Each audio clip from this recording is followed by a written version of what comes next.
Hi ನಮಸ್ಕಾರ ಎಲ್ರಿಗೂ. ನಾನು ನಿಮ್ಮ ಪ್ರೀತಿಯ Veekshita and this is my husband. Welcome to the channel. So finally ನಾವು ಆಫ್ಟರ್ 4.5 months ಟ್ರಾವೆಲ್ ಮಾಡ್ತಾ ಇರೋದು. 3 months. After 3 months exactly after 3 months ನಾವು ಟ್ರಾವೆಲ್ ಮಾಡ್ತಾ ಇದ್ದೀವಿ. ನನಗೆ ತುಂಬಾ ನರ್ವಸ್ನೆಸ್ ಇದೆ ಬಿಕಾಸ್ ನನಗೆ ಮನೆ ಬಿಟ್ಟು ಎಲ್ಲೂ ಹೋಗೋದಕ್ಕೂ ಮನಸ್ಸಿಲ್ಲ. ನನಗೆ ಹೊರಗಡೆ ಹೋಗ್ಬೇಕು ಅಂತಾನು ಅನ್ನಿಸ್ತಾ ಇಲ್ಲ ಬಿಕಾಸ್ ಇದು ಮಾತ್ರ ನನ್ನ ಸೇಫ್ ಪ್ಲೇಸ್ ಅಂತ ನನಗೆ ಅನ್ಸುತ್ತೆ. ನನಗೆ ಏನ್ ಬೇಕೆಲ್ಲ ಇದೆ, ನನ್ನ ಬೆಡ್ ಇದೆ, ಕಂಫರ್ಟ್ ಇದೆ. ಹೆಂಗಾಗುತ್ತೋ ಈ ಟೈಮಲ್ಲಿ ನಾನು ಹೊರಗಡೆ ಹೋಗಿ ಅಂತ ತುಂಬಾ ಥಾಟ್ಸ್ ಇದೆ ಆಯ್ತಾ. ನನಗೆ ಎಕ್ಸೈಟ್ಮೆಂಟೇ ಇಲ್ಲ. ಬಟ್ ಅಪ್ಪ ಅಮ್ಮ ನಿನ್ನೆ ಊರಿಗೆ ಹೊರಟ್ರ. ಸೊ ಹಾಗಾಗಿ ದೀಪು ಅವರು ಕೆಲಸದ ಮೇಲೆ ಚೆನ್ನೈಗೆ ಹೊರಟಿದ್ದಾರೆ. ಇನ್ನು ನಾನು ಒಬ್ಳೇ ಇರ್ತೀನಿ ಮನೆಯಲ್ಲಿ. ಫ್ಲೈಟಲ್ಲಿ ಹೋಗಿ ನೋಡೋಣ, ವಿಲ್ ಟ್ರೈ ಅಂತ. ನನ್ನ ಪಾಡಿಗೆ ನಾನು ಒಬ್ಳೇ ಇದ್ದು ಮ್ಯಾನೇಜ್ ಮಾಡ್ಬೋದಾ ಅಂತ ನೋಡಬೇಕು. ಬಿಕಾಸ್ ಇವಾಗಲೂ ಸಿಂಪ್ಟಮ್ಸ್ ಇದೆ, ವಾಮಿಟಿಂಗ್, ಗ್ಯಾಸ್ಟ್ರೈಟಿಸ್ ಇದೆ, ಏನೂ ತಿನ್ನಕ್ಕಾಗಲ್ಲ, ಅಮ್ಮನ ಕೈ ತುತ್ತೆ ಬೇಕು. ಬಟ್ ಅದಿಲ್ಲದೆ ಇದ್ದಾಗ ನಾನು ಹೇಗೆ ಮ್ಯಾನೇಜ್ ಮಾಡ್ತೀನಿ ಅಂತ ನೋಡಬೇಕು. ಇಟ್ಸ್ ಅ ಚಾಲೆಂಜ್ ನನಗೆ. ಬಟ್ ಅಲ್ಲೆಲ್ಲ ಸಿಗುತ್ತಲ್ಲ idli dosa, so not to worry ಅಲ್ಲ, ಸಿಗುತ್ತೆ ಅಲ್ಲ, ತೊಂದರೆ ಇಲ್ಲ. ಪ್ಯಾಕಿಂಗ್ ಮಾಡೋಣ. ಸೊ ಆಕ್ಚುಲಿ ಈ ಟೈಮ್ನಲ್ಲಿ ನನ್ನ ಪ್ಯಾಕಿಂಗ್ ಎಸೆನ್ಷಿಯಲ್ ಸ್ವಲ್ಪ ಬದಲಾಗಿದೆ ಆಯ್ತಾ. ಕೆಲವೊಂದು ಇಂಪಾರ್ಟೆಂಟ್ ಥಿಂಗ್ಸ್ ಇದೆ. ಅಮ್ಮ ಹೊಡೋ ಮುಂಚೆನೆ ನಿನ್ನೆಲ್ಲ ಪ್ಯಾಕ್ ಮಾಡಿದ್ದಾರೆ. ನಿಮ್ಗೊಂದು ವಿಷಯ ಗೊತ್ತಾ, ಅಮ್ಮ ನಿನ್ನೆ ಎಲ್ಲ ಬಟ್ಟೆ ವಾಶ್ ಮಾಡಿ ಡ್ರೈ ಮಾಡಿ ಎಲ್ಲ ಹೋಗಿದ್ದಾರೆ, ಸೊ ದಟ್ ನಮಗೆ ಕಷ್ಟ ಆಗಬಾರ್ದು ಅಂತ.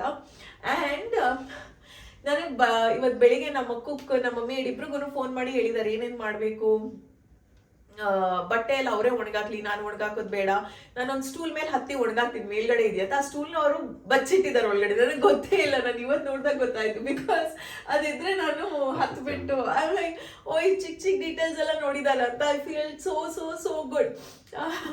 ಸೊ ಲಾಟ್ ಆಫ್ ಥಿಂಗ್ಸ್ ಈ ಥರ ರೈಸ್ ಸಾಂಬಾರ್ ಎಲ್ಲ ಇಟ್ಟು ಹೋಗಿದ್ದಾರೆ, ಸೊ ದಟ್ ನಾನು ಇವತ್ತಿಗೆಲ್ಲ ಅವ್ರ ಫುಡ್ಡೇ ತಿನ್ನಬೇಕು ಅಂತ. I miss Har, obviously I miss Har. It's just been a day. Let's pack. Pregnant ಇದ್ದಾಗ ಕಪಲ್ಸ್ ಹೆಚ್ಚಾಗಿ ಇತ್ತೀಚೆಗೆ ಬೇಬಿ ಮೂನ್ ಅಂತ ಮಾಡ್ತಾರೆ. ಅಂದರೆ ಮದುವೆ ಆದಮೇಲೆ ಹನಿಮೂನ್ಗೆ ಹೋಗ್ತೀವಲ್ಲ, ಅದೇ ರೀತಿ ಮಗು ಬರೋ ಮುಂಚೆ ಒಂದು ರಿಲ್ಯಾಕ್ಸಿಂಗ್ ಟೈಮ್. ಬಿಕಾಸ್ ಮಗು ಆದಮೇಲೆ ಎಲ್ಲರೂ ಹೇಳೋದು ಲೈಫ್ ಚೇಂಜ್ ಆಗುತ್ತೆ, ತುಂಬ ಡಿಫ್ರೆನ್ಸ್ ಆಗುತ್ತೆ ಅಂತ. ಸೊ ನೀವು ಬೇಬಿ ಮೂನ್ ಮಾಡಿದ್ದೀರಾ. ಇದು ನಮ್ಮ ಬೇಬಿ ಮೂನ್ ಅಂತೂ ಖಂಡಿತವಾಗ್ಲೂ ಅಲ್ಲ. ದೀಪು ಅವರ ವರ್ಕ್ ಟ್ರಿಪ್. ನಾನು ಹೊಸ ಜಾಗದಲ್ಲಿ ಹೇಗೆ ಅಡ್ಜಸ್ಟ್ ಆಗ್ಬೋದು ಈ ಟೈಮ್ನಲ್ಲಿ ಅಂತ ನನ್ನನ್ನು ನಾನು ಟೆಸ್ಟ್ ಮಾಡೋದಕ್ಕೆ ಅವ್ರ ಜೊತೆ ಹೊರಟಿದ್ದೀನಿ. ಸೊ ಇದು ಅವರ ಪ್ಯಾಕಿಂಗ್. ಬಟ್ ಈ ಸತಿ ನನ್ನ ಪ್ಯಾಕಿಂಗ್ ಪ್ರಯಾರಿಟೀಸ್ ಎಲ್ಲ ಬದಲಾಗಿದೆ. ಬಿಕಾಸ್ ಇವಾಗ ನನ್ನ ಹೆಲ್ತ್ಗೆ ಏನು ಬೇಕು ಅದನ್ನು ಮುಖ್ಯವಾಗಿ ಪ್ಯಾಕ್ ಮಾಡಬೇಕು ಅಂತ. ಉಳಿದಿರೋದು ಎಲ್ಲ ಆಮೇಲೆ ಬರುತ್ತೆ. ಸೊ ಅವರ ಪ್ಯಾಕಿಂಗ್ ಆಯಿತು, ಇನ್ನೇನೇ ಇದ್ದರೂ ಇವಾಗ ನನ್ನ ಪ್ಯಾಕಿಂಗ್ ಶುರು. ಇದಿಷ್ಟರಲ್ಲಿ ನನ್ನ ಸ್ಕಿನ್ ಕೇರ್ ಇದೆ, ಒಂದು ಸ್ವಲ್ಪ ಮೇಕಪ್ ಇದೆ. ಬಟ್ ಇದರಲ್ಲಿ ಯಾವುದು ಪ್ರೆಗ್ನೆನ್ಸಿ ಸೇಫ್ ಅದನ್ನು ಮಾತ್ರ ಕ್ಯಾರಿ ಮಾಡ್ಕೊಂಡಿದ್ದೀನಿ. ಸನ್ಸ್ಕ್ರೀನ್ ಆಗಿರ್ಬೋದು, ಬಾಡಿ ಲೋಷನ್ ಆಗಿರ್ಬೋದು, ಬೆಲ್ಲಿ ಕ್ರೀಮ್ ಆಗಿರ್ಬೋದು, ಪ್ರತಿಯೊಂದನ್ನು. ಸೊ ಅದು ಪ್ಲಸ್ ಇದರಲ್ಲಿ ಗ್ಯಾಸ್ಟ್ರೈಟಿಸ್ ಒಂದು ಸಿರಪ್ ಹೋಗುತ್ತೆ. ಆಮೇಲೆ ಅರಿಶಿನ ನೀರ್ಗಾಗಿ ಕುಡಿಯೋದಕ್ಕೆ, ಬಿಕಾಸ್ ಕೆಮ್ಮು ಬರಬಾರ್ದು ಅಂತ. ಕೆಮ್ಮಿತ್ತು, ಕಮ್ಮಿ ಆಗ್ತಾ ಇದೆ. ಆಮೇಲೆ ಇದು ಸಾಲ್ಟ್, ಕಲ್ಲುಪ್ಪು, ಸ್ನಾನ ಮಾಡೋದಕ್ಕೆ ಅಥವಾ ಗಾಗಲ್ ಮಾಡೋದಕ್ಕೆ ಅಂತ, ಸ್ನಾನನೂ ಮಾಡೋದಕ್ಕೆ ಇದು. ಆ್ಯಂಡ್ ಸಾಂಗ್, ಬಿಕಾಸ್ ನನಗೆ ವಾಮಿಟಿಂಗ್ ಸೆನ್ಸೇಷನ್ ಜಾಸ್ತಿ ಇದ್ದಾಗ ಅದು. ಆಮೇಲೆ ಒಂದು ಫ್ರೂಟ್ ಎಲ್ಲ ಬೇಕು ಅಂದರೆ ಮಾತ್ರ, ಡಿಪೆಂಡ್ಸ್. ಇದಿಷ್ಟು ಇದರಲ್ಲಿ ಹೋಗುತ್ತೆ. ಪ್ಲಸ್ ಅಲ್ಲಿ ಸಿಗುತ್ತೆ ಆ್ಯಪಲ್ ಅದಿದೆಲ್ಲ. ಬಟ್ ಹೋಗಿದ ತಕ್ಷಣ ಸಿಗಲ್ಲ ಅಂದರೆ ಒಂದು ಸ್ವಲ್ಪ ಆ್ಯಪಲ್ ಆ್ಯಂಡ್ ಆರೆಂಜ್ ಇದನ್ನು ಇವಾಗ ಕಾರಲ್ಲಿ ಹೋಗ್ತಾ ಸ್ಮೆಲ್ ಮಾಡ್ತಾ ಇರಬೇಕಿಲ್ಲ ಅಂದರೆ ನಾನು ಡ್ರೈವಿಂಗ್ ಮಾಡಲ್ಲ. ಸೊ ಆ ಟೈಮ್ನಲ್ಲಿ ವಾಮಿಟಿಂಗ್ ಸೆನ್ಸೇಷನ್ ಜಾಸ್ತಿ ಬರುತ್ತೆ. ಒಂದು ಚಾಕು ಬೇರೆ ರೂಮಲ್ಲಿ ಫ್ರೂಟ್ಸ್ ಕಟ್ ಮಾಡ್ಕೊಂಡು ತಿನ್ನೋದಕ್ಕೆ ಅಷ್ಟೇ. ಇದು ನನ್ನ ಪ್ಯಾಕಿಂಗ್. ಬಟ್ಟೆ 4 ಹೋಮ್ ವೇರ್ ಇಟ್ಟಿದ್ದೀನಿ, 3 ಹೊರಗಡೆಗೆ ಹಾಕೊಳ್ಳೋದಕ್ಕೆ, ಎಲ್ಲೂ ಹೋಗೋದಕ್ಕಿಲ್ಲ. ಮೇ ಬಿ ನನ್ನ ಫ್ರೆಂಡ್ನ ಒಂದ್ಸತಿ ಮೀಟ್ ಮಾಡೋದಕ್ಕೆ ಹೋಗ್ತೀನಿ ಅಷ್ಟೇ. ಸೊ ಇರೋಣ. ಎಲ್ಲರ ಪ್ರೆಗ್ನೆನ್ಸಿ ಜರ್ನಿ ತುಂಬಾ ಡಿಫ್ರೆಂಟ್ ಆಗಿರುತ್ತೆ. ನಾವು ನಮ್ಮ ಜರ್ನಿನ ಇನ್ನೊಬ್ರು ಕಂಪೇರ್ ಮಾಡೋದಕ್ಕಾಗಲ್ಲ. ಅಥವಾ ನಾವೇನೋ ಸಾಧನೆ ಮಾಡಿದ್ದೀವಿ ಈ ಟೈಮ್ನಲ್ಲಿ, ಅವ್ರಿಗೇನು ಕಷ್ಟ ಇಲ್ಲ, ಎಲ್ಲ ಆರಾಮದಲ್ಲಿದೆ ಅಂತಲೂ ಹೇಳೋಕ್ಕಾಗಲ್ಲ. ಪ್ರತಿಯೊಬ್ಬರು ಚಾಲೆಂಜಸ್ ಲೈಫಲ್ಲಿ ಡಿಫ್ರೆಂಟ್ ಆಗಿರುತ್ತೆ. ಆ್ಯಂಡ್ ನನ್ನ ಒಂದು ಎಕ್ಸ್ಪೀರಿಯನ್ಸ್ ಆನೆಸ್ಟಾಗಿ ನಿಮ್ಮ ಜೊತೆ ಪ್ರತಿಯೊಂದನ್ನು ಶೇರ್ ಮಾಡ್ತಾಯಿದ್ದೀನಿ. ಆಲ್ಸೋ ತುಂಬ ಜನ ಸಿಮಿಲರ್ ಸಿಮ್ಟಮ್ಸ್ ಇದೆ ಅಂತೆಲ್ಲ ಹೇಳ್ತೀರಾ. ನಿಮ್ಮ ಬೇಬಿ ಬಾಯ ಗರ್ಲ ಅದನ್ನು ಕೂಡ ಗೆಸ್ ಮಾಡ್ತೀರಾ. ನಿಮ್ಮ ಕಾಮೆಂಟ್ಸ್ ನೋಡೋದೇ ಒಂಥರ ಖುಷಿ ಕೊಡುತ್ತೆ ನನಗೆ. ಆ್ಯಂಡ್ ಅದೇ ಒಂಥರ ಸ್ಫೂರ್ತಿ. ಪ್ರತಿ ಸತಿ ಏರ್ಪೋರ್ಟ್ ಹೋಗ್ಬೇಕಾದ್ರೆ ಸ್ಟೈಲಿಶಾಗಿ ಹೋಗ್ಬೇಕು ಅಂತ ಇರುತ್ತೆ. ಬಟ್ ಇವಾಗ ಆ್ಯಂಬ್ಲೆನ್ಸ್ ಲಿಸನ್ ನನಗೆ ಸಾಕು, ಇದು ಐ ರಿಯಲಿ ಡೋಂಟ್ ಕೇರ್ ಅಂತ. ಆ್ಯಂಡ್ ಇದರಲ್ಲಿ ಸಾಂಗ್ಸ್ ಇದೆ ಒಂದು ಸ್ವಲ್ಪ, ಬಿಕಾಸ್ ನನಗೆ ಗೊತ್ತು ಕಾರಲ್ಲಿ ಕೂತಾಗ ವಾಮಿಟಿಂಗ್ ಸೆನ್ಸೇಷನ್ ಜಾಸ್ತಿ ಆಗುತ್ತೆ. Let's go. ಇವಾಗ ಒಂಥರ ಲೈಫ್ ಆದರೆ ಮುಂದಕ್ಕೆ ಹೋಗ್ತಾ ಹೋಗ್ತಾ ಇನ್ನೊಂದು ರೀತಿ ಲೈಫ್. ಇವಾಗ ನಾನು ಪ್ರೆಗ್ನೆಂಟ್ ಆಗಿದ್ದೀನಿ ಅಂತ ನನ್ನ ಫ್ರೆಂಡ್ಸಿಗೆ ಯಾರು ಮಗು ಆಗಿದೆ ಅವ್ರು ಏನು ಹೇಳ್ತಾರೆ ಅಂದರೆ ಇದೇ ಬೆಸ್ಟ್ ಟೈಮ್, ಆದಷ್ಟು ಇವಾಗ ಎಂಜಾಯ್ ಮಾಡು, ಮಗು ಆಗಿದ ತಕ್ಷಣ ಒಂದಷ್ಟು ಜವಾಬ್ದಾರಿ ಇರುತ್ತೆ, ನಿನಗೆ ರೆಸ್ಟೇ ಇರಲ್ಲ ಅಂತ ಹೇಳ್ತಾರೆ. ಇನ್ನು ಮಗು ದೊಡ್ಡವರಾಗಿದ್ದಾಗ ಅವ್ರ ಎಕ್ಸ್ಪೀರಿಯೆನ್ಸ್ ಬೇರೆ. ಚಿಕ್ಕವರಿದ್ದಾಗಲೇ ಸುಲಭ, ಸ್ಕೂಲ್ಗೆ ಹೋಗ್ಬೇಕಾದ್ರೆ ಟೆನ್ಷನ್ ಜಾಸ್ತಿ ಇರುತ್ತೆ, ಓದಿಸ್ಬೇಕು ಓದಲ್ಲ, ಆಟಾಡ್ತಾ ಇರ್ತಾರೆ, ಹೇಳಿದ ಮಾತು ಕೇಳಲ್ಲ ಅಂತ, ಅದು ಇನ್ನೊಂದು ರೀತಿಯ ಟೆನ್ಷನ್ ಅಂತಾರೆ.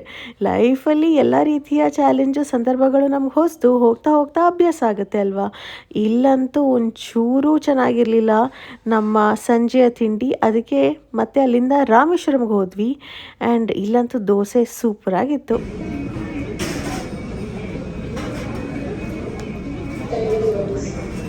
How's it? Better.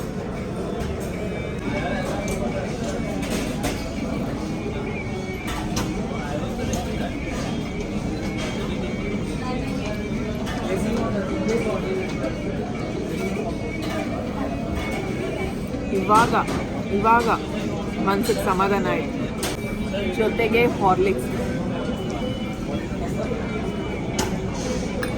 ಕಾರಲ್ಲಿ, ಫ್ಲೈಟಲ್ಲಿ ಎಲ್ಲ ಕಡೆ ನಾನು ಆರೆಂಜ್ನ ಸ್ಮೆಲ್ ಮಾಡೋದು, ಬಿಕಾಸ್ ಅಷ್ಟೊಂದು ವಾಮಿಟಿಂಗ್ ಸೆನ್ಸೇಷನ್ ಆಗ್ತಾ ಇರುತ್ತೆ. ಅದೊಂದೇ ನನ್ನ ಎಸ್ಕೇಪ್.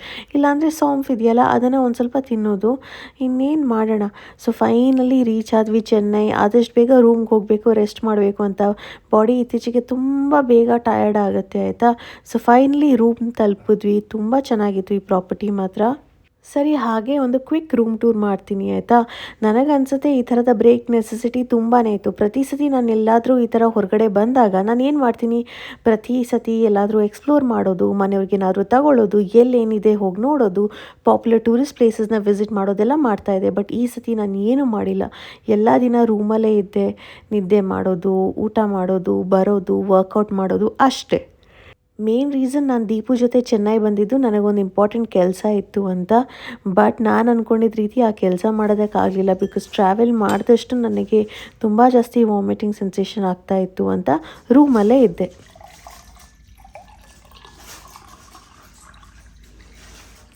ಪ್ರೆಗ್ನೆನ್ಸಿನಲ್ಲಿ ಫಸ್ಟ್ 3 ಮಂತ್ಸ್ ಒಂಥರ ಇದ್ದರೆ, ನೆಕ್ಸ್ಟ್ 3 ಮಂತ್ಸ್ಗೆ ಮತ್ತೊಂದು ರೀತಿಯ ಚಾಲೆಂಜಸ್, ಕೊನೆಯ 3 ಮಂತ್ಸ್ಗೆ ಇನ್ನೊಂದು ರೀತಿಯ ಚಾಲೆಂಜಸ್ ಬರುತ್ತೆ ಅಲ್ವಾ.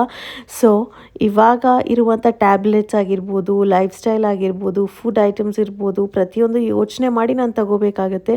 ಇದು ನೆಕ್ಸ್ಟ್ ಡೇ ಮಾರ್ನಿಂಗ್ ಬ್ರೇಕ್ಫಾಸ್ಟ್ಗೆ ಇಬ್ಬರು ಒಟ್ಟಿಗೆ ಬಂದ್ವಿ. ನಾನು ಲಿಮಿಟೆಡ್ ಆಗಿ ನನಗೇನು ಫ್ರೂಟ್ಸ್ ಬೇಕು, ಇಡ್ಲಿ, ದೋಸೆ ಏನು ತಿನ್ಬೋದು ನಾನು ಅದನ್ನು ಮಾತ್ರ ತಿಂತಾಯಿದ್ದೀನಿ. ಬಿಕಾಸ್ ಸದ್ಯಕ್ಕೆ ಚಿಕನ್, ಮಟನ್ ಯಾವುದೂ ಇಷ್ಟ ಆಗ್ತಾಯಿಲ್ಲ. ತಿಂದರೆ ಮೀನು ತಿನ್ಬೋದು, ಬಟ್ ಇಲ್ಲಂತೂ ಆ ಮೀನು ತಿನ್ನೋಕ್ಕಾಗಲ್ಲ.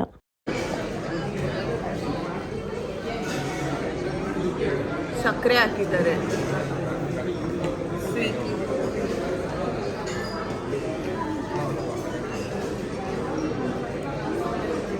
ಎಷ್ಟೇ ದೊಡ್ಡ ಜಾಗ ಇರಲಿ, ಎಷ್ಟೇ ಲಕ್ಸುರಿ ಪ್ಲೇಸ್ ಇರಲಿ, ನಮ್ಮ ಮನೆಯೇ ಅಲ್ವಾ.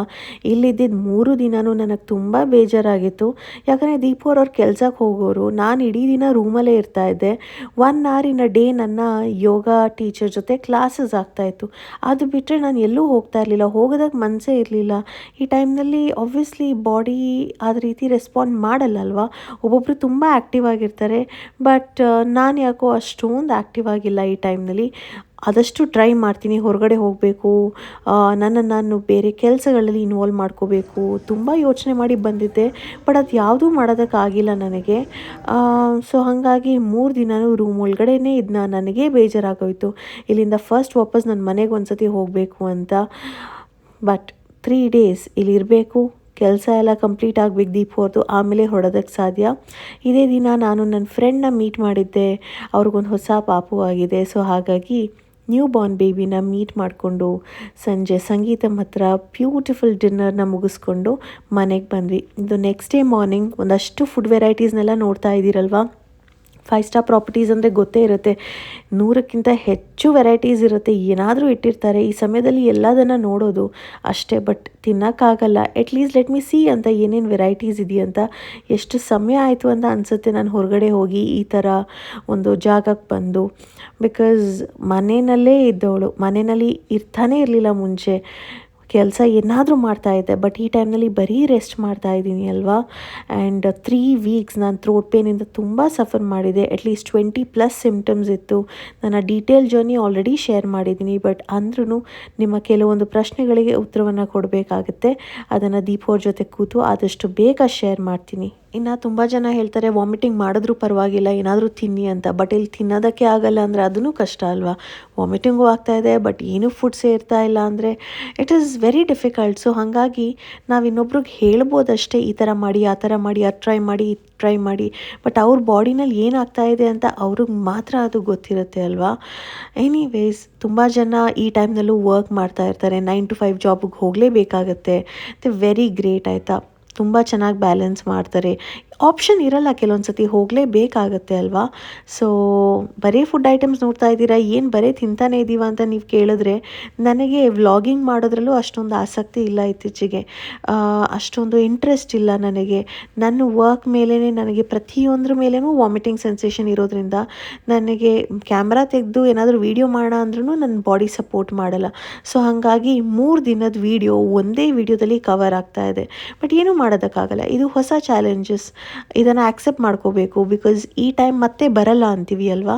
ಎಲ್ಲ ನೆನಪಿಗಿರುತ್ತೆ, ಹೆಂಗಾಯಿತು, ಏನಾಯಿತು, ಯಾವ ರೀತಿ ಇದ್ದವಳು ಯಾವ ರೀತಿ ಬದಲಾಗಿದ್ದೀನಿ ಇವಾಗ, ಇನ್ನು ಮುಂದಕ್ಕೆ ಏನೆಲ್ಲ ಆಗುತ್ತೆ I don't know. But strong ಆಗಿರಬೇಕು, ಪ್ರಿಪೇರ್ ಆಗಿರಬೇಕು ಅಷ್ಟೇ. ಇದು ಚೆನ್ನೈಲಿರುವಂಥ Leela Palace property. And first time ನಾನು ಲೀಲಾ ಪ್ಯಾಲೇಸ್ ಪ್ರಾಪರ್ಟಿನಲ್ಲಿ ಸ್ಟೇ ಮಾಡಿ ಎಕ್ಸ್ಪೀರಿಯನ್ಸ್ ಮಾಡಿರೋದು. ಆ್ಯಂಡ್ ಟ್ರಸ್ಟ್ ಮಿ, ಅವರ hospitality is next level. Taj ಅವರ ಹಾಸ್ಪಿಟಾಲಿಟಿ ತುಂಬ ಚೆನ್ನಾಗಿದೆ ಅಂತ ಅಂದ್ಕೊಂಡ್ರೆ ಈ ಲೀಲಾ ಪ್ಯಾಲೇಸ್ ಅವ್ರದ್ದು ಅಷ್ಟೇ ಚೆನ್ನಾಗಿದೆ. ಹೆಂಗಾಯಿತು ಕೆಲಸ? ಚೆನ್ನಾಗಿ ಹೇಳ್ಕೊಟ್ರ ಪಾಠ? ಏನು ಪಾಠ ಹೇಳ್ಕೊಟ್ರು? ಎಪಿಲೆಪ್ಸಿ, ಸೀಜರ್ಸ್ ಕಲ್ತ್ಕೊಂಡು ಬಂದ್ರಾ? ಇನ್ನು ಎಷ್ಟು ಗಂಟೆ ಹೋಗ್ತೀರಾ? 8. ನಾನು ವಾಕಿಂಗ್ ಮಾಡ್ಕೊಂಡು ಬಂದೆ.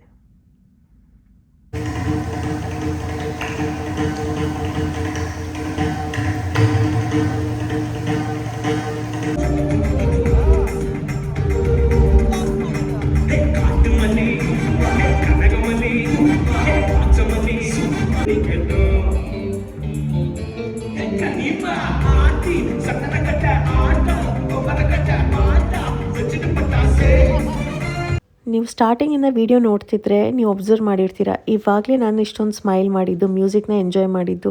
ಬಿಕಾಸ್ ಈ ದಿನ ನನಗೆ ಖುಷಿ ಕೊಡ್ತು. ಓಕೆ ನೈಸ್, ಮ್ಯೂಸಿಕ್ ಚೆನ್ನಾಗಿದೆ, ಎಂಜಾಯ್ ಮಾಡಬೇಕು ಅಂತ ಅನ್ನಿಸ್ತು. ಇಲ್ಲ ನಾನು ಯಾವಾಗಲೂ ಸೈಲೆಂಟಾಗಿ ಸಪ್ಪಗೆ ಇರ್ತೀನಿ, ಆದಷ್ಟು ಕೆಲಸನೂ ಮಾಡೋದಕ್ಕಾಗಲ್ಲ. ಬಾಡಿ ಅಷ್ಟೊಂದು ರೆಸ್ಪಾಂಡೆನ್ಸ್ ಸಪೋರ್ಟಿವ್ ಆಗಿ ಇಲ್ಲ ಅಲ್ಲ.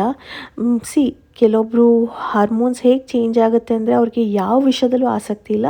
ನಂದು ಒಂದು ಸ್ವಲ್ಪ ಹಾಗೇನೇ ಆಗಿದೆ, ವಿಚ್ ಇಸ್ ಓಕೆ ಅನಿಸುತ್ತೆ. ಬಿಕಾಸ್ ಬದಲಾಗುತ್ತೆ ಎಲ್ಲನೂ. ಪೇಷಂಟ್ಲಿ ವೇಟ್ ಮಾಡಬೇಕಾಗುತ್ತೆ ನಾನು.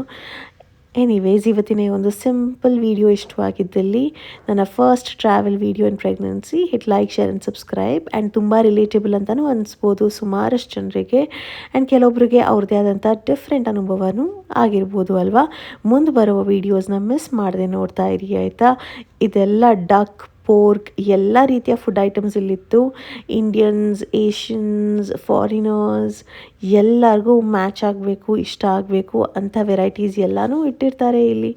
ಎನಿವೇಸ್, ತಿನ್ನೋರು ತಿಂತಾರೆ, ನಮಗಾಗಲ್ಲ. ಸೊ ನೋಡಿ, ಕ್ಯಾಪ್ಚರ್ ಮಾಡಿದ್ದೀನಿ. ಆ್ಯಂಡ್ ಐ ಹೋಪ್ ನೀವು ಇಷ್ಟಪಟ್ಟಿದ್ದೀರಿ. ಒಂದು ಕಲರ್ಫುಲ್ ಫುಡ್ ವೆರೈಟಿ ವೀಡಿಯೋನ. ಒಂದಷ್ಟು ವೀಡಿಯೋಸ್ ನಿಮ್ಮ ಮುಂದೆ ಬರ್ತಾನೆ ಇರುತ್ತೆ. Keep supporting. ಆ್ಯಂಡ್ ಯಾವ ರೀತಿ ವೀಡಿಯೋಸ್ ನೋಡಬೇಕು ಅಂತ ಇಷ್ಟಪಟ್ಟಿದ್ದೀರಾ ಅದ್ರ ಬಗ್ಗೆ ಕಮೆಂಟ್ ಸೆಕ್ಷನಲ್ಲಿ ತಿಳಿಸಿದ್ರೆ ನನಗೂ ಗೊತ್ತಾಗುತ್ತೆ. ಆ್ಯಂಡ್ ಆ ಥರದ ವೀಡಿಯೋಸ್ ನಿಮ್ಮ ಜೊತೆ ಶೇರ್ ಮಾಡ್ಬೋದು. ಫೈನಲಿ ನನಗೆ ತುಂಬ ಖುಷಿಯಾಗಿದ್ದು, ಹಬ್ಬ ನಮ್ಮ ಮನೆಗೆ ಹೋಗ್ತಾ ಇದ್ದೀವ, ನಮ್ಮೂರಿಗೆ ಹೋಗ್ತಾ ಇದ್ದೀವ, ಯಾವ 5 ಸ್ಟಾರ್ ಪ್ರಾಪರ್ಟಿನೂ ಬೇಡ, ಏನೂ ಬೇಡ ಅಂತ. Or home is the best place.